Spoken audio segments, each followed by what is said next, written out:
அனைவருக்கும் வணக்கம். நான் நந்தினி. 100 வயதை கடந்து கூட ஜப்பான் மக்கள் உயிர் வாழ்றாங்க.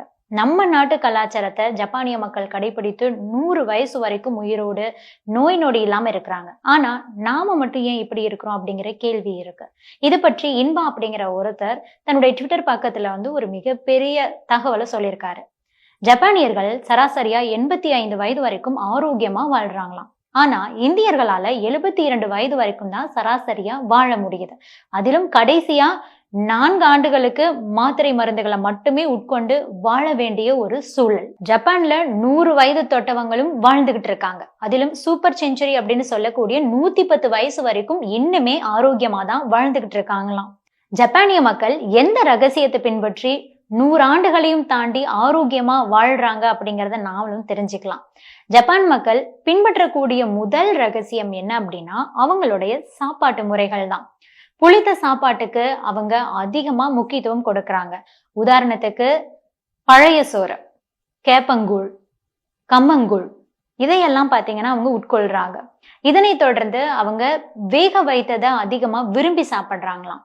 உதாரணத்துக்கு சீனி கிழங்கு மாதிரி பொரித்த உணவுகளை விரும்பி அந்த அளவுக்கு உண்ண மாட்டாங்களாம். அதற்கு பதிலா தீயில் சுட்டு சாப்பிடுறத தான் அவங்க அதிகமா விரும்புறாங்க.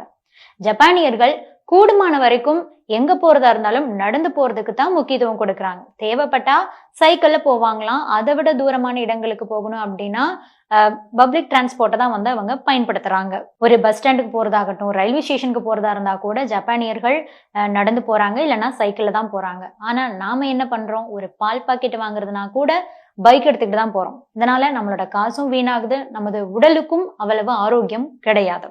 இப்போ ஞாயிற்றுக்கிழமை அப்படின்னு எடுத்துக்கிட்டோம்னா அந்த விடுமுறை நாட்கள் அப்படின்னாவே நம்ம என்ன செய்வோம், காலையில ஒரு 10 மணி வரைக்கும் தூங்கி எழுந்துட்டு செல்போனை பார்த்துக்கிட்டே டிவி பார்த்துக்கிட்டே சாப்பிட்டுட்டு மறுபடியும் தூங்கிடுவோம். ஆனா ஜப்பானியர்கள் என்ன செய்யறாங்க அப்படின்னா விடுமுறை நாட்கள்ல தொலைதூரங்களுக்கு போயிட்டு முடிக்க வேண்டிய வேலைகளுக்கு முக்கியத்துவம் கொடுத்து செய்யறாங்க. அடுத்ததா நீச்சல் அடிப்பாங்களாம்.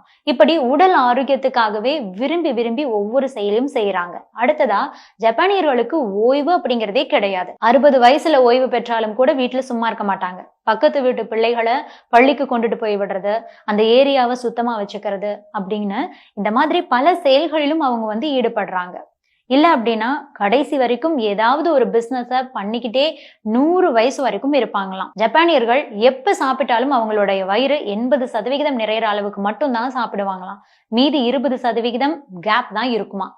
இந்த விஷயம் எல்லாமே நம்ம முன்னோர்கள் பின்பற்றிய ஒன்றுதான். ஆனா நாம அதை பின்பற்றுவதே கிடையாது. ஆனா ஜப்பான் நாட்டுக்காரங்க பின்பற்றுறாங்க. இதனாலதான் கடைசி காலத்துல மாத்திரை மருந்துகளோடவே நாம வாழ வேண்டிய ஒரு சூழல் ஏற்படுது அப்படின்னு சொல்லிட்டு அந்த வீடியோவில் அவர் தெரிவிச்சிருக்காரு.